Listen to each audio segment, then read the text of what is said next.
SOP를 어떻게 쓰냐 지난번에 얘기를 했었는데 크게 세 가지 정도를 강조한다고 보면 될 것 같아요. 내가 이 교수님과 핏이 얼마나 맞는가를 강조하고 내가 연구를 할 수 있는 사람인가, 내 능력과 내 업적을 자랑을 하고, 그리고 내가 이 연구라는 것에 얼마나 열정이 있는 사람인가, 내가 얼마나 이 연구 주제에 대해서 관심이 있는가를 드러내는 거. 그러니까 교수님과의 핏, 내 능력, 그리고 내 동기, 모티베이션을 알려줘야 되는 글이라고 볼 수 있죠. 그거 세 가지를 되게 중점적으로 글을 써야 되는 것 같은데, 그래서 저 같은 경우에는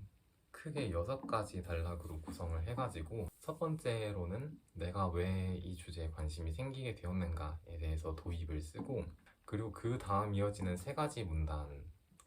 대해서는 내 능력에 대해서 좀 자랑을 했어요. 그래서 첫 번째 두 문단에 대해서는 제가 했던 연구 중 하나를 꼽아가지고 이 연구가 왜 내가 하려는 주제와 관련이 있었는지에 대해서 쓰고, 그 다음에는 이제 석사 논문에 대해서 석사 논문도 왜 내가 하려는 주제와 관련이 있는지, 또 내가 어떤 식으로 석사 논문을 썼고 연구를 해왔는지에 대해서 이 두 단락으로 하나씩 예시를 들어줬고, SOP에서 네 번째 문단에서는 이제 제가 가지고 있는 스킬을 좀 자랑해야겠죠. 저 같은 경우는 방법론이나 통계 같은 거를 좋아하고 또 많이 배웠던 경험이 있어서 그거를 언급을 하면서, 동시에 뭐 통계를 배우면서 어려웠던 경험을 약간 녹이면서 나는 레질리언스가 있는 사람이다, 난 되게 패셔네이트하다, 이런 거를 같이 강조하는 역할로 썼었고요. 그리고 이제 다섯 번째 문단에서는 내가 뭐 박사를 하게 된다면 이런 주제로 하고 싶다를 얘기하면서, 마지막으로 여섯 번째에서는 왜 이 학교인가, 왜 이 교수님가에 대해서 좀 더, 내가 이 학교에 가고 싶은 이유, 그리고 내가 이 교수님과 잘 맞는 이유를 좀 더 명시적으로 잘 드러냈던 것 같아요.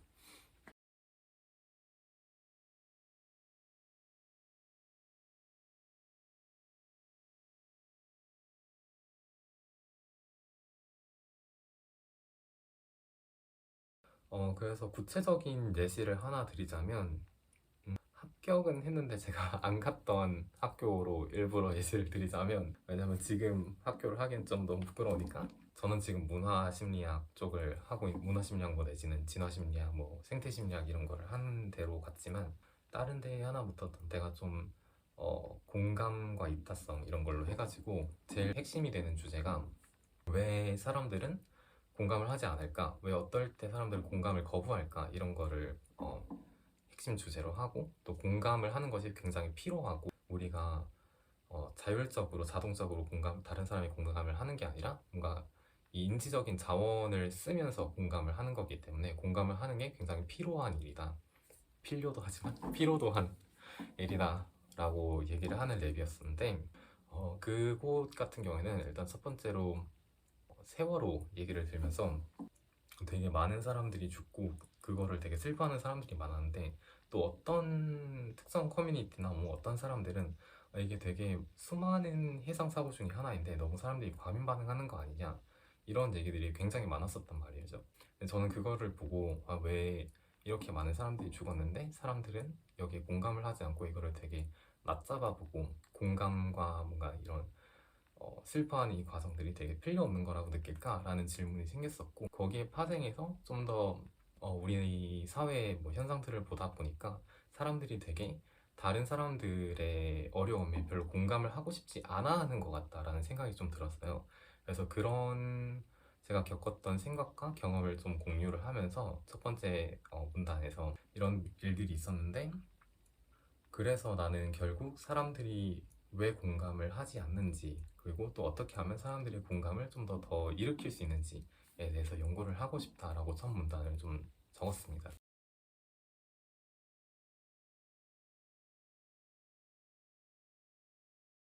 그리고 두 번째 문단에서는 제가 연구한 거 하나를 예시로 들어서, 사람들이 뭐 차별에 대해서 굉장히 둔감한 생각을 가지고 있고, 또 어떤 사람들이 차별을 굉장히 없는 것처럼 치부하거나 내가 더 차별받고 있다라고 생각하는 경우가 굉장히 많은 것 같은데, 차별을 되게 축소시키려는 그런 생각을 하는 사람도 있는 것 같다. 왜 그런지 생각을 해보니까 사람들이 차별을 못 느끼는 게 아니라 안 느끼고 싶어 하는 그런 동기가 있는 것 같다. 그런 생각에서 그러면 어떻게 이 차별 인식을 좀 더 증대시킬 수 있는가에 대한 연구를 했었고, 그게 되게 좋은 결과로 이어져서 상을 또 받은 경험이 있다,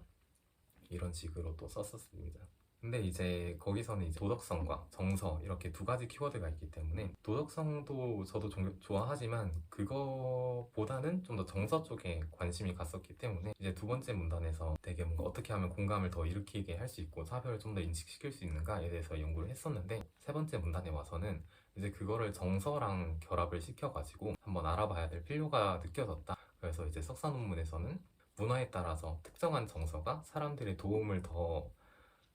얻게 하는데 도움이 되는 정서들이 있고, 그것의 문화차를 알아봤다. 그게 제 석사 논문이거든요. 그래서 처음에는 도덕성과 관련된 것들 관심이 있어갖고 그걸 연구를 했다가, 이제 내 연구에 정서를 좀 더 혼합시키는 형태로 발전을 시켜왔다라는 거를 얘기를 해줬죠.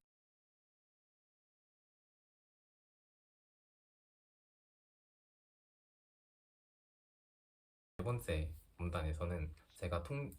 통계나 뭐 방법론적인 기술들을 좀 좋아하고 많이 배웠다고 했는데, 그래서 뭐 정서나 도덕성을 측정하기 위한 여러 가지 방법을 배워왔다. 뭐 특히 뭐 빅데이터, 생체 측정, 뭐 되게 어드밴스된 되게 고급 통계 기술들, 이런 것들을 워크샵으로도 써봤고, 뭐 현재도 이런저런 연구들을 또 추가로 언급하면서 이런저런 연구나 프로젝트를 진행하면서 되게 고급 통계 기술을 써봤고 앞으로도 계속 배울 의향이 있다, 이런 식으로 강조를 하면서 제 방법론적 기술에 대한 그런 강조도 했습니다.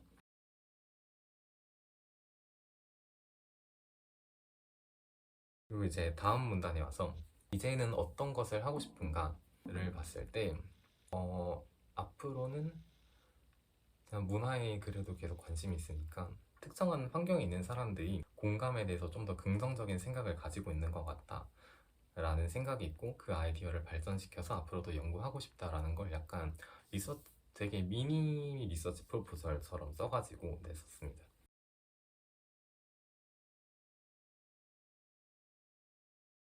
그리고 끝으로는 왜 이 학교와 교수님인가에 대해서 썼었는데, 교수님 같은 경우에는 되게 구체적으로 써야 된다고 다들 얘기를 하더라고요. 뭐 지금까지도 되게 구체적으로 썼지만, 교수님에 대해서 뭐 교수님이 이런저런 연구를 해와서 지금 그런 아이디어와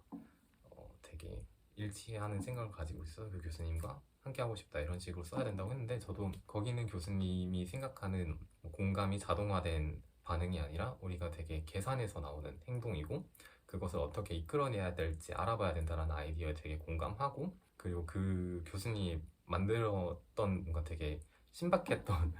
연구 패러다임이 있었는데, 그게 너무 감명 깊었고 그런 식으로 연구를 계속 해보고 싶다라고 적었었고, 또 한 명 추가로 더 언급을 해서 그 학과 내에서 공감과 관련된 연구를 하고 계셨던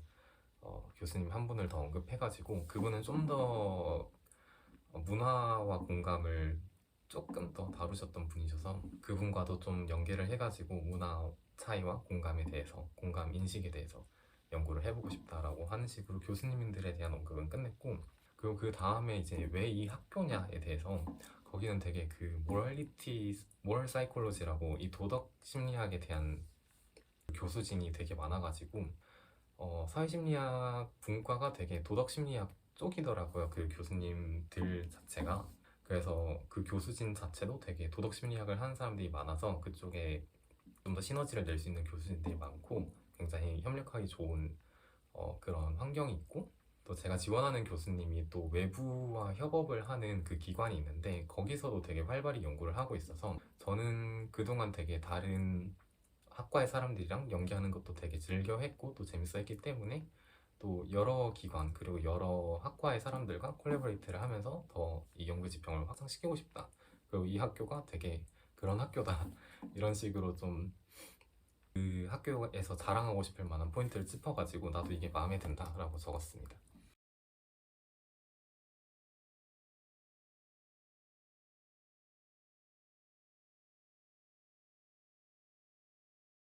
그래서 이제 팁을 몇 가지 더 드리자면, SOP 같은 경우에는 제가 단락단락마다 뭘 했는지 설명을 드리긴 했지만 결국 이게 되게 하나의 짜임새 있는 글이 돼 있어야 되는 것 같아요. 그래서 맨 처음에 이게 내가 지금까지 해왔던 연구 뒤에 있는 내 생각들을 좀 더 꺼내서 잘 이어 넣는 거죠. 저 같은 경우에 방금 말씀드렸던 거는 처음에 왜 공감에 대해서 관심이 생겼냐에 대해서 얘기를 해주고, 그래서 이 관심에 대한 답을 찾기 위해서 연구 하나를 했고, 그리고 그걸 했더니 이제 또 한 가지 부족했던 점, 뭐 정서를 이제 포함시키고 싶어서 정서와 이제 공감에 대한 연구도 같이 수행을 했었고, 이제 연구를 좀 더 잘 하기 위해서 이제 이런저런 스킬들도 발전시켜 나가고 있고, 그거를 할 수 있는 사람이다를 자랑을 했고, 이제 앞으로는 그것과 연계해서 좀 더 이제 내가 하고 싶은 것들은 이런 것들인데, 그래서 너랑 이런 걸 하고 싶다, 이런 식으로 끝맺음이 되는 뭔가 되게 짜임새 있고 완결된 그런 글을 써야 되는 것 같아요. 그래서 내가 뭐를 했다 이렇게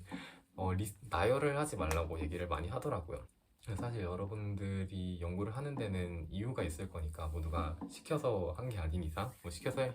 하셨더라도 그 이유를 찾아내셔야 되니까, 그래서 그 이유들을 잘 이어가지고 내가 이러이러한 이유로 지금까지 이런 연구를 해왔고 앞으로는 저런 것들을 구체적으로 더 찾아보고 싶다, 이런 식으로 언급을 해줘야 되는 것 같아요. 큰 흐름상. 한 가지 더 팁이라고 하긴 좀 그런데, 교수님의 언어를 조금 사용하는 게 좋을 것 같아요. 그동안 교수님을 서치하면서 논문들을 많이 읽었잖아요. 근데 그 교수님이 사용하는 언어들이 있단 말이에요. 제가 드렸던 예시 같은 경우에는 자동화된 반응이 아니라 되게 계산된 반응이다, 이런 얘기를 되게 많이 하는데, 그런 구절 같은 거 되게 이 교수님만 쓰는 되게 독특한 단어들이 있거든요. 그런 것들을 같이 언급해 보면은 내가 이 교수님이 내가 얘기하는 거랑 되게 관심이 있구나 싶은 그런 호감이 생기는 것 같아요. 그렇게 그런 전략을 썼던 교수님들한테서 되게 긍정적인 반응이 오기도 했었고, 그래서 그런 거를 언급해 보면은 또 좋지 않을까 싶은 생각이 있습니다. 그리고 교수님의 논문을 읽다 보면은 지금 어떤 식으로 관심을 가지고 있는지, 또 어떤 주제로 왜 관심을 가지고 있는지에 대한 얘기들이 종종 나오게 되는데, 지금 제가 언급한 그 교수님도 저랑 비슷한 동기로 연구를 시작하셨더라고요. 처음에는 뭐 철학과를 했다가 사람들이 되게 공감을 다른 사람들한테 안 하는 걸 보면서 왜 그럴까를 생각하다가 뭐 연구를 하게 됐다, 이런 인터뷰 글들이 있어서, 그래서 저도 SOP에서 비슷한 경험을 같이 녹여내서 썼던 거고, 그런 식으로 교수님과 좀 더 동질감을 느낄 수 있을 만한 언어 그리고 경험들을 같이 쉐어하면서 교수님한테 포인트를 따는 것도 좋지 않을까 싶습니다. 실제로 해보고 나니까 뭔가 제가 궁금한 거랑 일치하는 교수님, 그리고 궁금한 것에 이유가 똑같은 교수님들한테 연락이 많이 오는 것 같아요. 그리고 또 교수님이 궁금해하는 스킬을 가지고 있는 것도 되게 좋은 것 같습니다. 다른 연락이 왔던 교수님 중에서는 지금 제가 빅데이터 관심 있는 작업을 하니까 그 교수님도 그런 작업을 하고 이제 막 시작하신 교수님이었는데, 교수님 같은 경우는 연배가 조금 있으시다 보니까 스스로 배우시기보다는 좀 대학원생을 리크루트 해가지고 같이 하고 싶으셨던 것 같아요. 그래서 저한테도 연락이 왔던 케이스로, 내가 그 교수님이 하고 싶은 일에 대해서 좀 더 어필할 수 있는 게 있으면 그것도 충분히 언급을 해주는 것도 좋은 것 같습니다. 끝으로 피드백을 많이 받는 게 또 중요한 것 같은데, 저 같은 경우에는 지난번에도 얘기 드렸지만 대학원 다니고 있는 석사 동기들, 박사 하고 있는 친구들, 교수님한테도 드렸고, 또 다른 첨삭할 수 있는 기회가 있으면 또 그런 것도 찾아가서 해달라고 하고, 그런 식으로 많이 했었는데, 계속 첨삭 받고 고치고 또 누구 다른 사람한테 주고 고치고 이게 한 4~5번보다 더 많이 왔다 갔다 하는 것 같아요. 그 끝으로 가서는 저는 그렇게 쓸모가 없었는데 첨삭해주는 웹사이트들이 좀 있더라고요. 이게 외국인들한테 맡겨가지고 글을 첨삭해주는 건데, SOP만 전문으로 또 해주는 사람들도 있어서 그런데 좀 맡겨도 괜찮은 것 같아요. 저 같은 경우 SOP가 한 1,000자 정도 되니까 그게 한 3만 원인가 했나? 아마 그랬던 것 같아요. 그렇게 쓸모는 없었는데 저한테는 그래도 좀 외국인이 봐주니까, 영어를 할 줄 아는 사람이 봐주니까 좀 안심이 되는 그런 역할을 했던 것 같아요. 그래서 그런 식으로 잘 준비하시면 되겠습니다. 궁금한 게 있으시면 더 연락을 주셔도 되고, 네, 잘 하시길 바랍니다. 힘내세요.